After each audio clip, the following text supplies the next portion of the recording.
The start of this season has certainly given us thrills with the return of multi-class action. And part of that is because the POC doesn't shy away from the big tracks.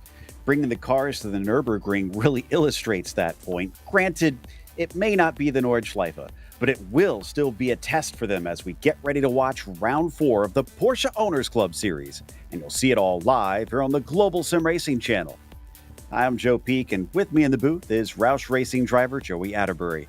Behind the scenes is our director, Daniel Costello, and he's using cameras provided by Dougie Beard.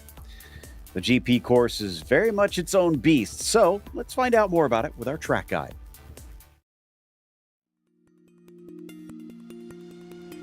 Welcome to the Nurburgring. Often overshadowed by its older, bigger brother, the Nordschleife, the Grand Prix course has actually accrued quite a bit of history itself. This modern circuit was built in the early 80s as a replacement for the lesser-known Southern Loop. And while it was updated and extended in 2002, it stayed roughly 3 miles in length throughout its history. However, the addition of the Mercedes Arena brought about a total of 6 different layouts to choose from, with the longest including 16 turns. Though not as fearsome as the Ring, it's technically challenging and carries its own fair share of elevation change. Plus, the types of corners come in a wide variety, ranging from the heavy braking into the sharp hairpin of the first turn, to the swift Schumacher S, which is still not quite flat out in a lot of modern cars. Passing can sometimes come at a premium, and drivers are often forced to get creative if they find themselves stuck behind a competitor. But the difficulty that elicits mistakes means that patience can pay off for those who stay diligent. While Formula One raced here on and off for a few decades, it now mainly hosts GT and touring car racing, along with some lower-tier open-wheel series. In the end, race fans certainly shouldn't overlook the importance of this German circuit, while it may keep this worldwide phenomenon relevant to modern racing.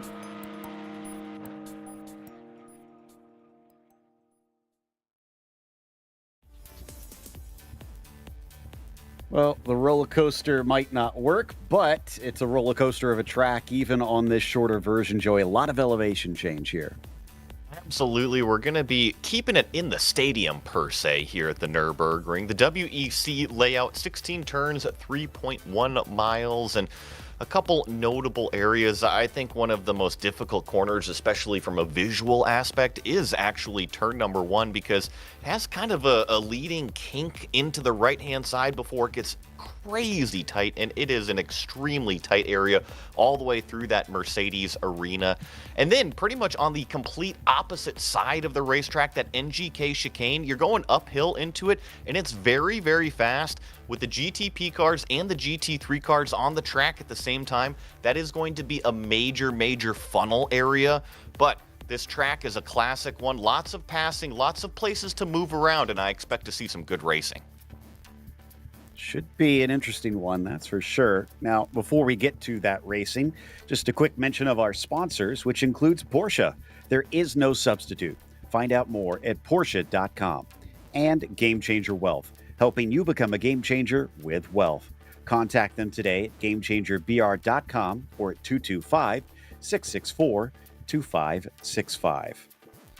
So we've got some points on the board this season, starting off, of course, with the prototypes. And Sagar Dawan is currently our leader, but not by a lot. Look at BJ Fulton, hot on his heels, only 3 points separating the pair of them. Then it gets pretty close between those behind them.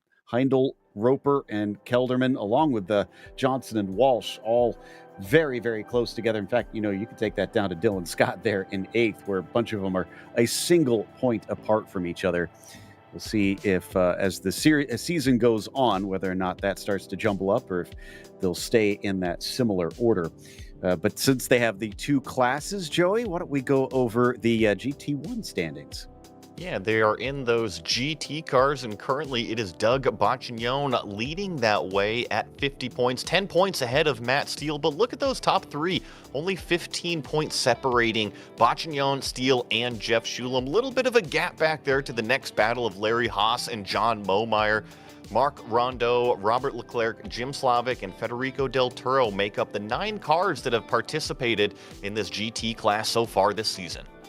Going to have 7 of them out there today. We'll talk about that in a moment. First, though, let's go over our race details for this event. In case you haven't watched the Porsche Club yet, Round 4 out of 13, as we mentioned, they have the Porsche 911 GT3R as that GT1 class that we mentioned, and then the Porsche 963 GTP for our prototype class. It's a 30-minute race, so very much a sprint, which means they won't go past each other much in these two classes, but it'll still be important that they not lose time, and it is open setup. This is a stark contrast to previous seasons, so drivers will need to get in there and try and make the car handle and find the speed how they want, especially in those prototypes, which have a lot more options to choose from. We're in the last couple minutes of the qualifying with Ezra Kelderman on pole in the prototypes and Matt Steele on pole in the GT1s. But the one that we kind of both took notice of here, Joey, is Michael Johnson, who's not known for his qualifying heroics, is on the front row. And really, he's more of a GT guy now. He has been in the prototypes all season long, so maybe it's just taken him a couple rounds to kind of get his feet wet in this car and understand how it likes to be driven. But right now, sitting at a 1:40.8 for his qualifying effort, only about a quarter of a second off of that pole position of Ezra Kelderman. And with 2 minutes left in the open qualifying section, I actually think that Michael Johnson's going to get another lap out of it, too. And I theorized as well that him growing up in Germany, he often talks about his experience on these German tracks. So I wonder if maybe he's got a few things here that others don't fully know about yet, as Johnson comes down into the braking for Michelin Curve and just about finishing up the lap. But he's got a long straightaway here, climbing back up the hill into the NGK chicane. Now, this is going to be the faster version of this chicane, so that might make passing a little bit more difficult as you see him kind of swoop in late and not really give away too much speed. Well, and almost run into a driver who is trying to stay offline, I think, and that ruins that lap. Yeah, that was Dustin Heindel, and you're right, he was just trying to stay off of the line and let Michael Johnson by, but it totally ruined Michael's lap in terms of finishing that one and setting up the next one to potentially grab one more lap before this timer and checkered flag actually runs out. BJ Fulton crosses the line right there, puts down a 1:41.15. That was his fastest lap of the session, keeps him right there in third. Our points leader, Dawan, is not here today, so this is an open goal for BJ Fulton. Unfortunately for him, still only third. So I'm not sure whether or not he'll be able to take maximum points unless he's got a bit more race pace than his qualifying is showing. Rondo, in the meantime, coming around to see whether or not he can take that pole away from Matt Steele. And he's got to improve by about 2/10. So that's not the biggest of margins, but this is going to be his last chance for it. You see him sliding the tail end of that GT3 car around, I believe that was turn number 11, now down through turn number 12. This is one of the lower parts of that circuit. We were watching Michael Johnson go through this section in that purple prototype, flat out up through here and into this NGK chicane that is just so fast. Oh, that's not going to count, though. That was definitely an off track. He knows it. He's going to park it from here. So while he will take the checkered flag, he's not going to be our first to officially cross the line and set a time with the checkered flag. Shulam might be the one, as he's going to try and complete it. He sits fifth in class, and he's looking like he will improve. He does, a 1:56.8. He'll go, well, no, he'll stay fifth in class, sadly. I think there's only a few more cars out there that can actually put in a time. One of them is this man right here, Jad Duncan, in the prototype class. Now, he currently sits seventh in this number 83 car. His time is a 1:41.4, but literally right in front of him is Ian Roche, also at a 1:41.4. Dustin Heindel's at a 1:41.3. So if Jad Duncan can even improve a quarter of a second here, there's a potential of a few positions. Around Coca-Cola and to the line. What's he got underneath him? Jad Duncan sets a 1:41.6. That's not going to do it. And that is going to be it for our qualifying here today. That gives us our two classes, starting off, of course, with the prototype up here at the front. And Ezra Kelderman has taken that pole position over Michael Johnson, who will start next to him. BJ Fulton trying to get as many points as he can from third today to take that points lead away, with Dylan Scott starting from fourth next to him. Then it's Dustin Heindel starting P5, Ian Roche in the sixth position. Jad Duncan's last lap was not an improvement. He'll stay P7, and Michael Bolton will start in the eighth spot. Will Castillo will be the last of your prototypes in P9. And then across the page onto row number 6 is going to be Matt Steele, your pole sitter in that GT category. Mark Rondeau is going to be lined up next to him in second place. Federico Del Toro in third with Doug Bacchignone. That's your championship points leader in fourth. Jeff Schulam in fifth, Larry Haas sixth, and John Momeyer make up the 7 GT cars today. All right, Joey, you're bringing your lawn chair out. You're looking for the most exciting spot on this track with the multi-class happening and potentially passes. Where are you going for this one? Oh, we saw in the B-roll footage right there, Jody. You the roller coaster, man. Get me the front row seat on that thing. That should have a good seat so I can see the whole track. That's going to be the place to be. I have sad news for you. That roller coaster has never actually run. Oh.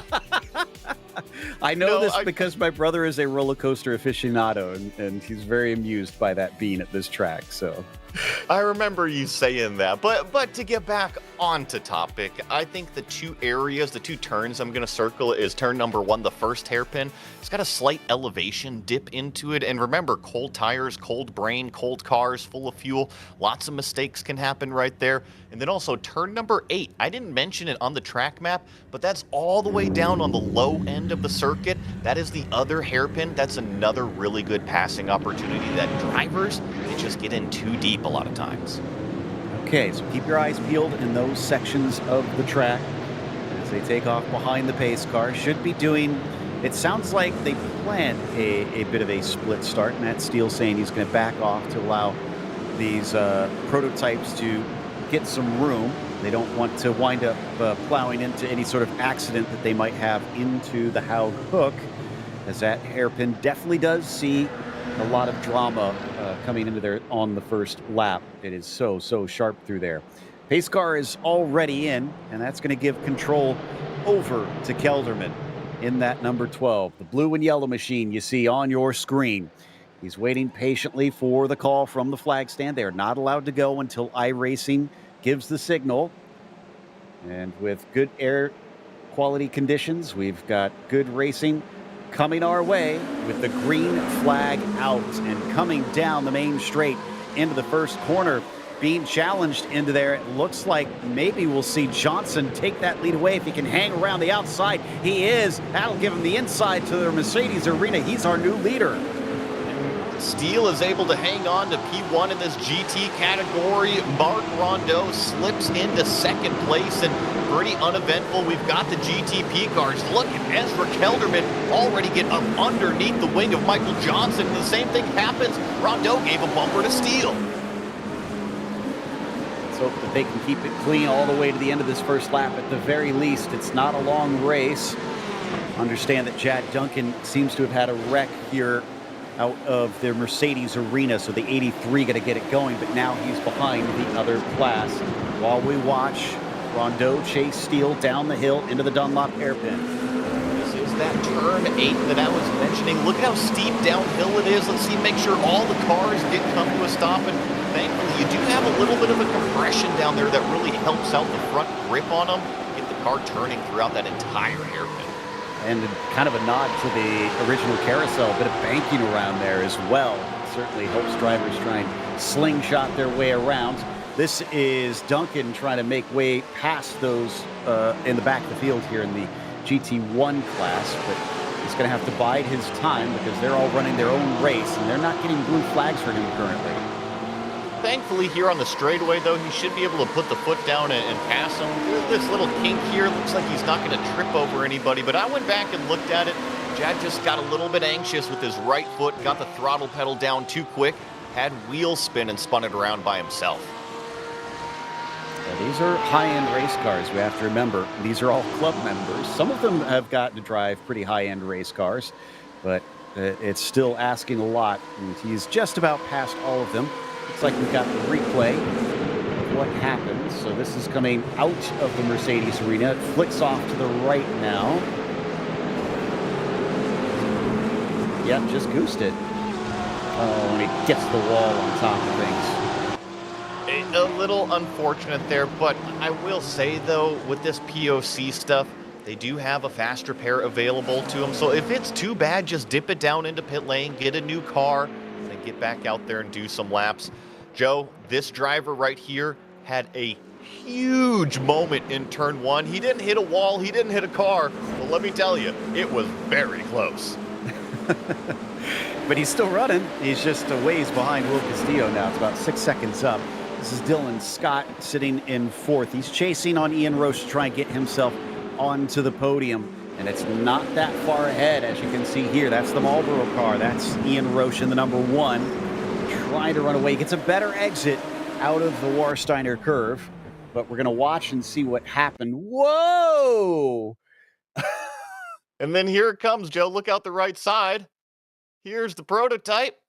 Just patiently waiting. Lets Dustin Heindel, even waves to him as he goes by, and then off everybody goes on the racetrack again. You're not usually supposed to see the whites of the eyes of your competitors in racing. So that was, I'm sure, an eye-opener of its own. I think that was that BJ Fulton? Yeah, that was BJ Fulton, I think, that he just about missed. As we go back to Will Castillo, and Dustin Heindel gets one more. That moves him back into 7th. And this was the area of the racetrack that Heindel had his problem, so he's able to kind of conquer that turn the next lap out. These GTP cars are a little tricky to drive as Will Castillo loops it around himself. Now, they do have traction control. Got to be careful. Jad Duncan's coming on the racing line. Thankfully, doesn't kind of get in the way there. I was just going to say, they're very tricky even on the brakes with that brake-by-wire system. The traction control should be helping the cars come out of the corners, though. Yeah, I was just going to ask you about that, since especially when they first came to iRacing with the BMW, these GTPs were definitely known for being difficult to slow down. Bolton, our latest to have trouble, he still sits in 6th despite having at least an off course from what we just saw now. And this one was actually pretty uneventful compared to everything else that we've seen. It was just a simple outbraking into turn number 8. Remember, I talked about that being downhill. It's so easy to carry too much speed in there. We're actually probably going to get the replay. Let's see if this is going to be him. Yep. So watch, he's just going to carry too much speed, a little bit of a lockup, and just simply kind of drives it off into the ground. That was good damage mitigation, though.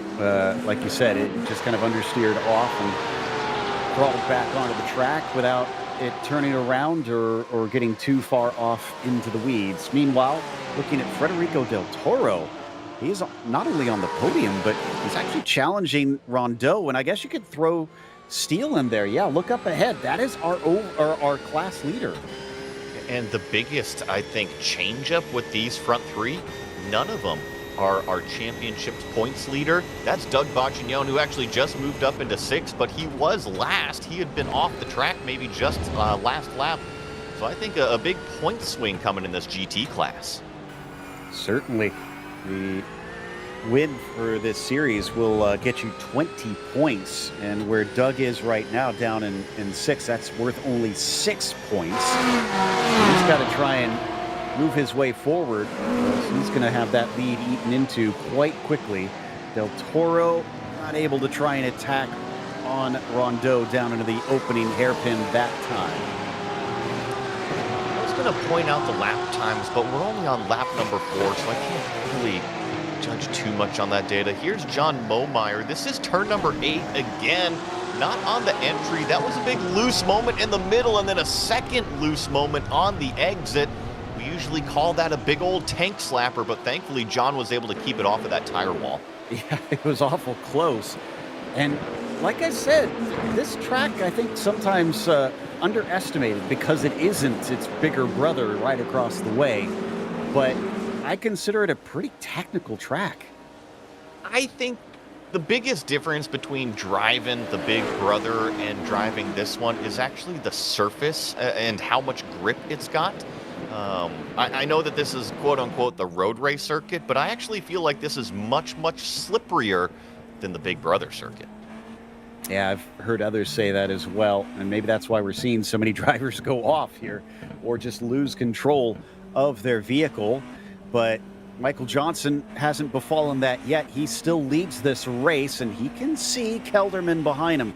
Pretty sure Ezra's eager to get that top spot back as soon as he can.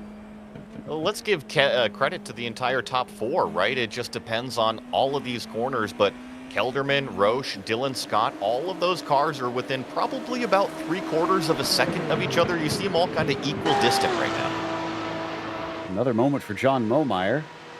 So did he keep it out of the wall again, or is this one using up too much of his luck? This is down into the chicane. Oh, no. And it's right into the tire barrier on the exit. This time he takes a tow, and I don't see him back out on track yet. Not sure if he does intend to return, because he does still have that spare car, and things are heating up, Joey. This is suddenly looking like much more of a fight.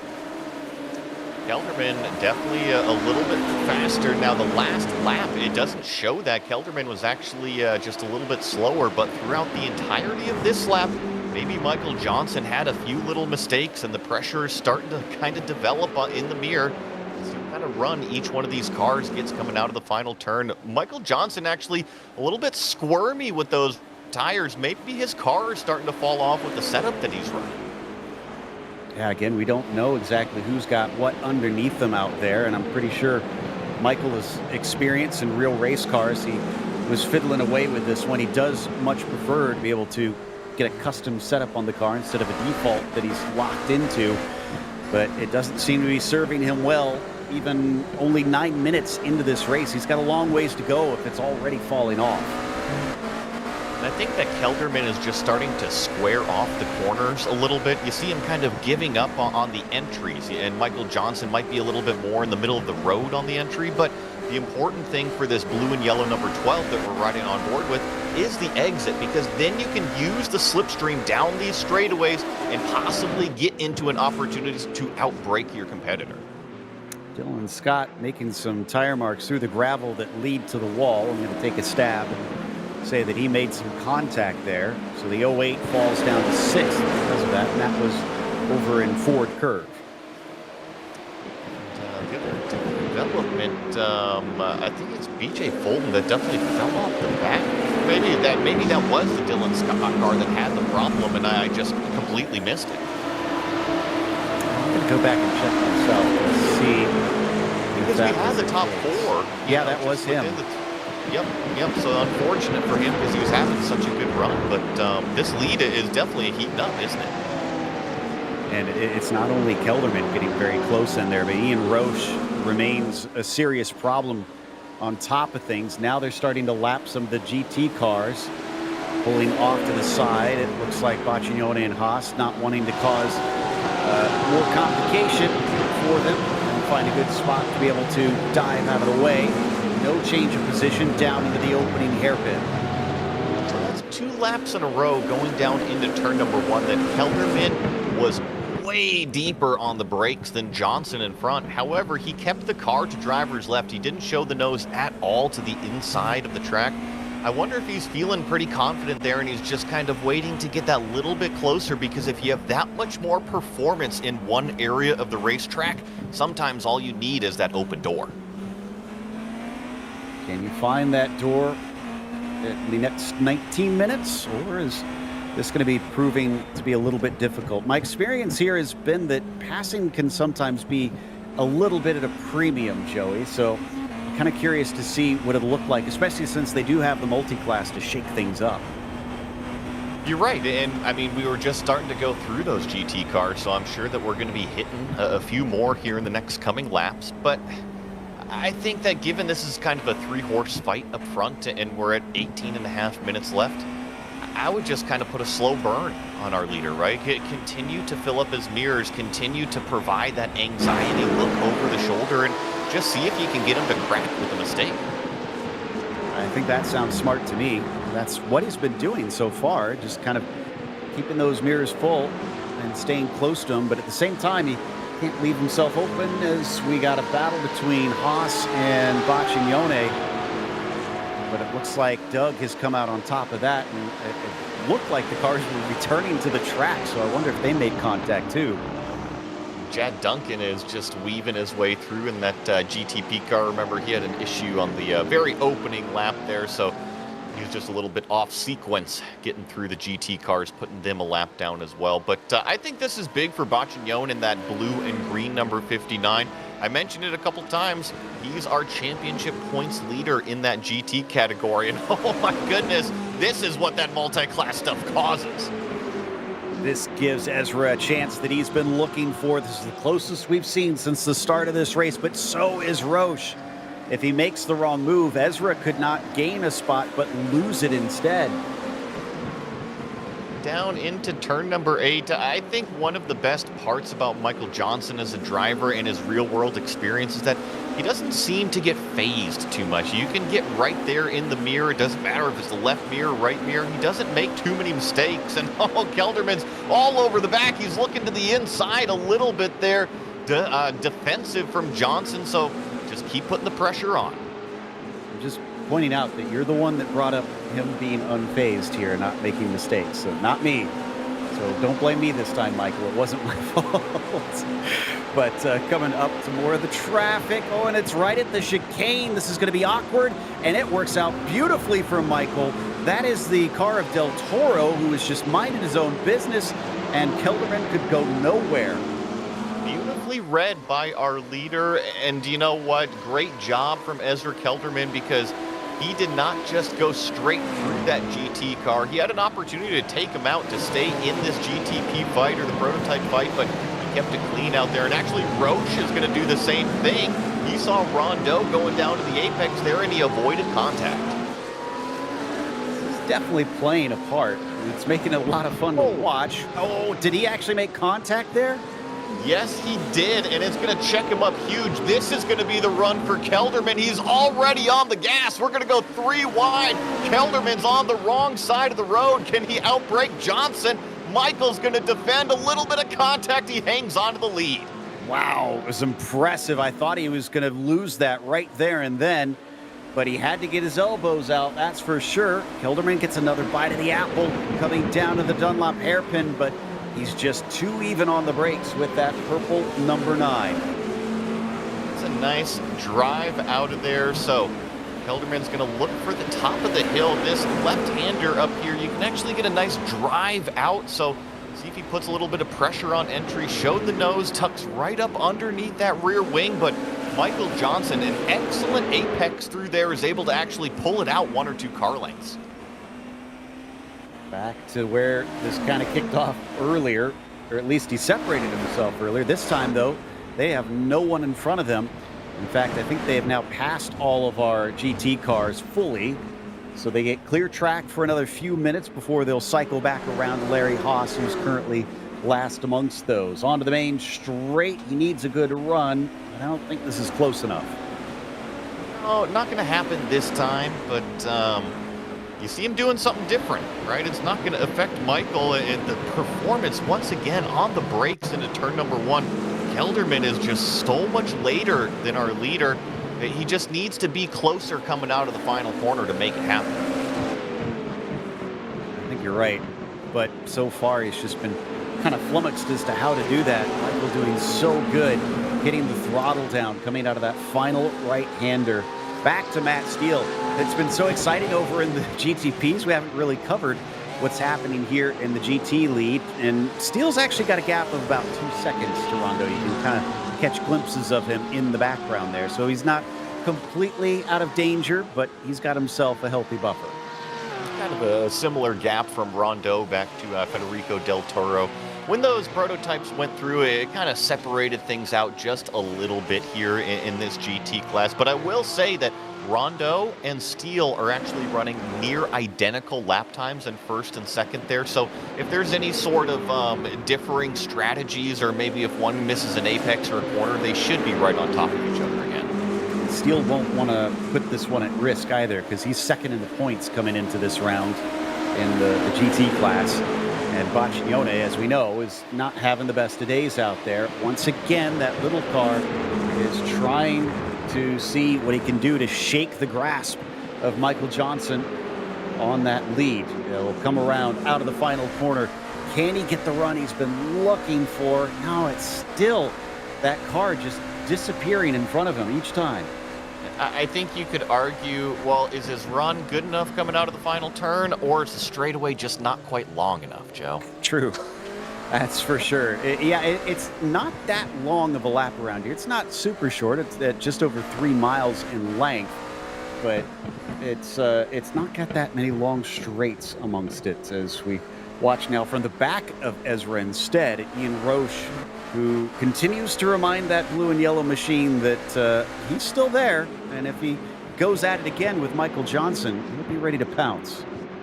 He's doing a great job just kind of tagging on the back, being the caboose to this battle. And look at this one as well. BJ Fulton, actually, now that we are showing him, he is the fastest car on the racetrack. I'm looking his last lap, a 142.0. Our leader, a 142.2. And this car right here is actually only about 3.5 seconds back. So with 11 plus, call it 12 minutes remaining, I think there's time for BJ Fulton to potentially challenge a podium.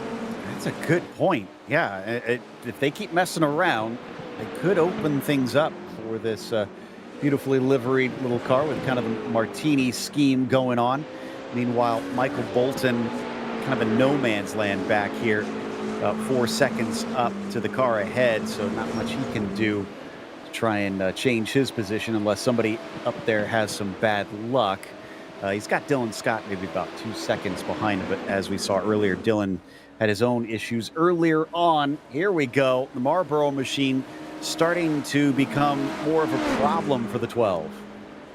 I'm not sure what happened to Ezra that lap, but he just lost a chunk of time through the middle part of the section, and now a lockup into turn number 1. But Ian Roche actually kind of does the same thing. He goes a little bit too deep, so kind of negates that time loss gain right there between second and third. I'm curious if maybe Kelderman was really using his tires, maybe overheated them a little bit and has to cool them back down, or if maybe Michael Johnson just found a little bit of pace. That's a good point, because there's a lot of medium speed corners on this track, so I wonder if him being that close to Michael didn't really do many favors to the rubber underneath him. Now he's got to cool them off a little bit and maybe try a bit later if he can get close enough to attack again. That's going to be a big if, though, because once you let Michael Johnson have too much leash, he could run away. And, I mean, how many times have we seen it with other series? Not so much here in the POC as Kelderman really flirts with that track limit. I tell you what, if you cut that apex curb too much, and sure enough, he has got a slowdown penalty from cutting over that curb. He's going to have to give up some time. Yet now he's pulling over. He hit it so hard that you could hear it on our feed, the squeak and crunch of the bottom of the car hitting that Schumacher S. And now Ian Roche moves himself up into P2, sees if he can get closer to Johnson than Kelderman could.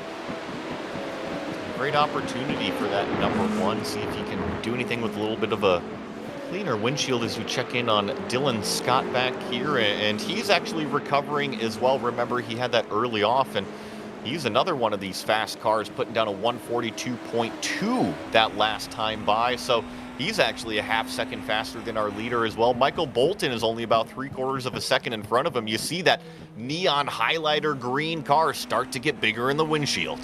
And Michael's having a great day today, because the 127 is up 3 from where he started. Only driver that's gained more than him is Ian Roche, who is up 4. But Michael Bolton will probably want to hold on to this, even if Dylan Scott catches up to him. Only 8 minutes left. Remember, these laps go as high as 141s, 142s in these GTPs, so they don't have too many laps left. Checking back in with our GT class, Mark Rondeau, who's currently sitting in the second place, comes over and crosses that start-finish line. He's running about 4 seconds behind that pink Rexy car of Matt Steele, who's leading this GT class right now. And that last lap time from Rondeau is a 157.1, so he is running just maybe a little bit, a few tenths slower than our leader. So we've had a lap now with Will Castillo running around with a black flag. And I don't think they're going to remove that. I'm not sure how he got it, unless he also had a slowdown he didn't serve enough of. So we'll have to watch out for that, because if he goes up to 4 laps for that black flag, he will be automatically disqualified from the race. Hopefully he will serve it soon as we check in with Jeffrey Shulam down here in 4th place. Unfortunately, I don't think we'll see Jeffrey be able to get onto the podium because Del Toro's a whopping 22 seconds ahead of him. I think that Jeff has done a good job, though, because he himself, and this is Kelderman going around Roche, but check out who's joined the party, BJ Fulton, and they're going to have to get around, I believe that was the 59 of Bacchignon. He stays well off of the racetrack, but look out, Ian Roche. BJ Fulton has entered the arena. Oh, this is going to be fun now. Unfortunately, no longer for the lead. Now it's more of a battle for 2nd place. And we kept watching to see if Kelderman could get a mistake out of Johnson. Instead, it worked so much better on Ian here, who just goes deep. And by the time he returns to the track, Ezra's already there and sweeps across his bow. And we've only got, less than a handful of minutes remaining, but the lead isn't completely out of grip out here. He's only about 1.7 seconds back from Michael Johnson, so maybe if Kelderman can pull off a couple of, call it qualifying laps, he can close that gap. I think you're right. It definitely looks like there's a shot at things, but they're going to have to hustle now and try to get themselves within striking range as we continue to watch Fulton versus Roche. BJ wanting to get himself another podium here. Needs to get right up underneath that rear wing. Definitely was quick through that chicane. And correct me if I'm wrong here, Joe, but I don't see Roche as having a podium here finished, at least this season yet. So I'm sure that he's going to kind of get the elbows out. He wants to stay in 3rd place, I'm sure. Looks like he's had a 9th and a 10th from what I can tell. So yeah, this is going to be by far his best finish. Will Castillo had a spin. Oh, and hard into the wall. Well, and this is separate from that black flag you were talking about. Yeah. This is recent, Joe. Well, now he has better than a black flag. He has a black and orange flag. 2 colors. That's better, right? It is, and you can go get a brand new car once Barney brings you into pit lane. So you can get rid of that meatball flag. Maybe eat some while you're in the pits waiting on the tow truck. There you go. Sorry, Will had to make some sort of light of it. He is towing into pit lane because I guess he couldn't drive it back. That was a huge hit out there. And he is actually falling back. The meatball flag is orange for the orange car, too. Yeah, perfect. It all lines up. And he's unfortunately already behind our GT cars, so he's probably going to be last on the finishers if he does bring it right back out. Back to Michael Johnson. You said that they're going to have to try and close that down. Well, it has come to about 1.1 seconds between Michael and Ezra. Yeah, and that last lap time, Kelderman in 2nd place was a 42.7. Michael Johnson a 43.2. So call it a half-second difference. And we're coming out of the final turn right now. Going to cross the line roughly with about 4 minutes, 15 seconds. So we're actually going to get a few laps of battling. Michael Bolton still in the top 5, but ahead of him. Oh, we might have a change for position because I just saw BJ Fulton flash past us on the attack, and Ian Roche can't hold him back. He is now into P3. This has been kind of a slow but steady chug from the number 82 to get himself into one of the champagne spots. It was just a really good move down the front straightaway. It was Ian Roche that slipped up out of the final turn, but Roche has yet to let go. Remember, he was able to stay right on the back of our front two a little bit earlier, so he's got plenty of speed, and drivers act a little bit differently. Some of them like to have call it a carrot out in front of them to literally go and follow and chase. Others like a clean windshield.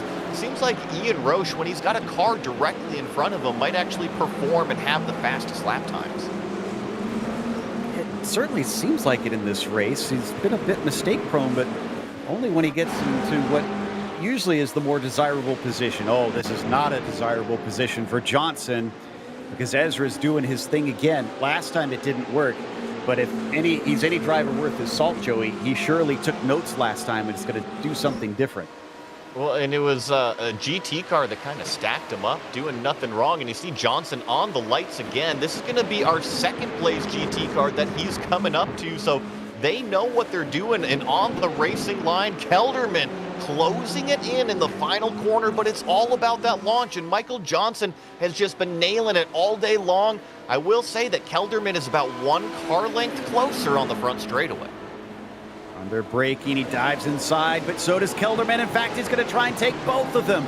He has the inside overlap, but not enough of it. And it looks like Johnson lives to fight another day, but now he's going to have to start watching that mirror even more closely. I think that was a good read from Kelderman. I really feel like he could have muscled our leader to the middle of the racetrack, but remember, they were 3 wide. They had that GT car on the outside, so I got to give Kelderman credit to actually back out of that one. Yeah, I think that would have been a bit messy if he had really tried to attempt to pass there. But now he has valuable information. How deep can I send this car? How much overlap is this going to get me as they come upon our GT leader, Matt Steele? Matt not in a battle, so he could try and give lane. He does his best. They're going to get through, but this holds up Michael Johnson. Just tries to hold the middle of the track to dissuade Ezra Kelderman. Ezra had to lift off the throttle just a touch to prevent from running into the back of our leader and almost gets into the diffuser of him right there. I don't think that they actually made any contact, but I've been saying it all race long that his performance overlap into turn number 1 in that brake zone is huge. I think it's starting to show everywhere else in the brakes as well. Don't think that's how you say hello in German, getting that close to the rear bumper of Michael Johnson as they come to the white flag of this race. One more to go to try and get this pass done. Last time, he actually got his nose in. Is he going to be able to do the same again this time as they approach the braking zone? That looks very, very far back, and Michael covers him off coming into the corner. Just put the car right in the middle of the road. It kind of dissuades that second place car from making a really late lunge. And here through the arena section, Michael is hitting every single corner. A way late lunge from Kelderman, and he's just going to completely miss the apex there, go from 2/10 back to 7/10. Ezra's starting to get a little desperate out there now. I don't know what that move was trying to achieve, but it certainly didn't get him closer, at least not when he wanted it to. Now he starts to regroup and reel him in once again.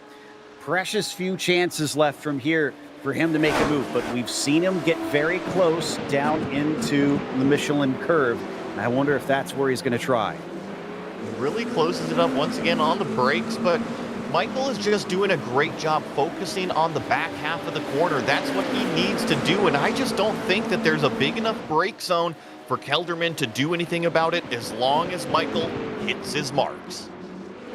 Wasn't close enough, but it did bring him in.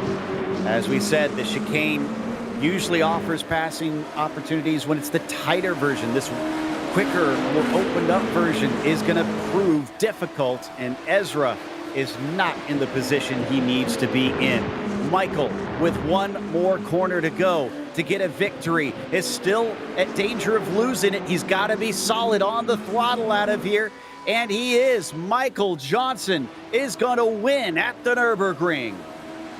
What a fantastic race, really, from both of those front guys. BJ Fulton is going to finish on the podium with Ian Roche coming across in 4th place there, but credit to both of them. Michael Johnson didn't crack at all. Ezra Kelderman kept it clean the entire time, and Matt Steele here in the GT category is going to come around the final turn. He's a handful of seconds ahead of Mark Rondeau. Celebrate a win for that number 6.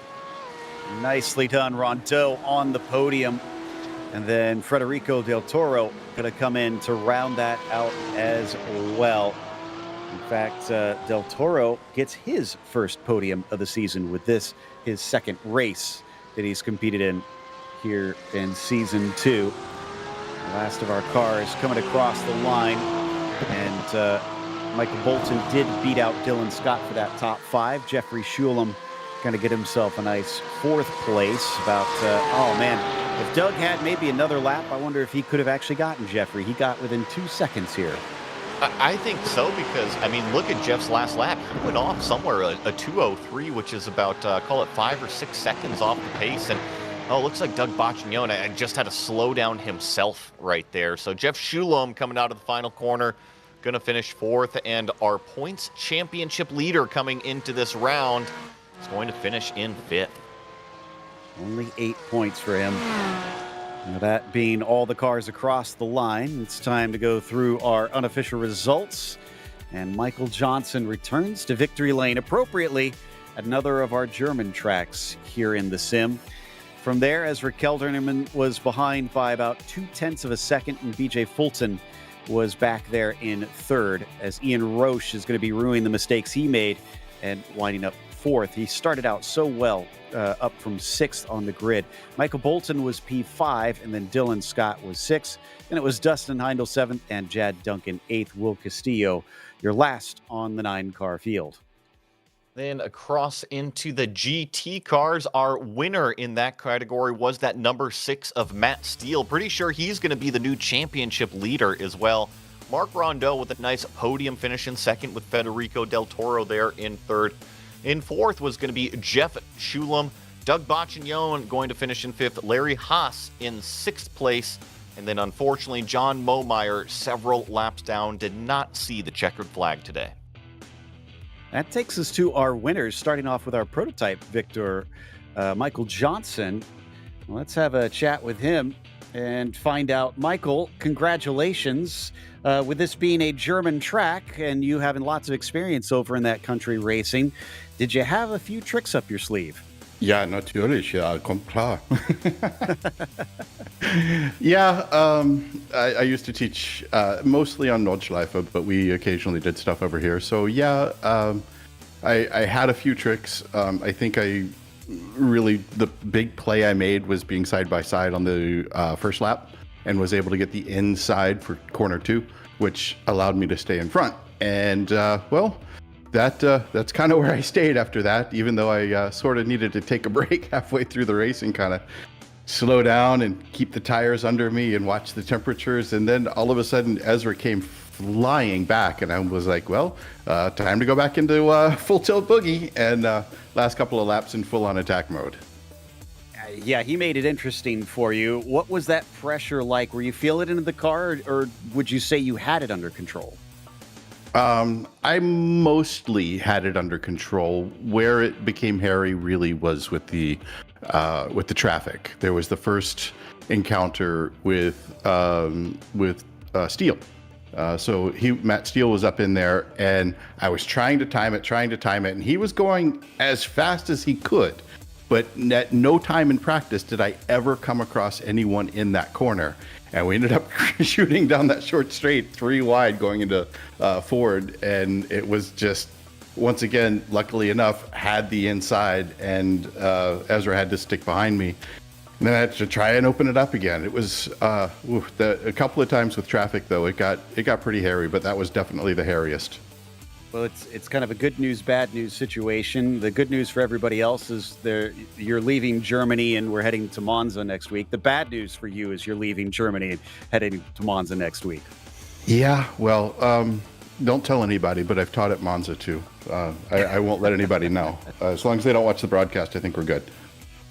All right, it's a secret for everyone right now. But congratulations again on the victory. An impressive defensive drive. Thank you very much. Appreciate it.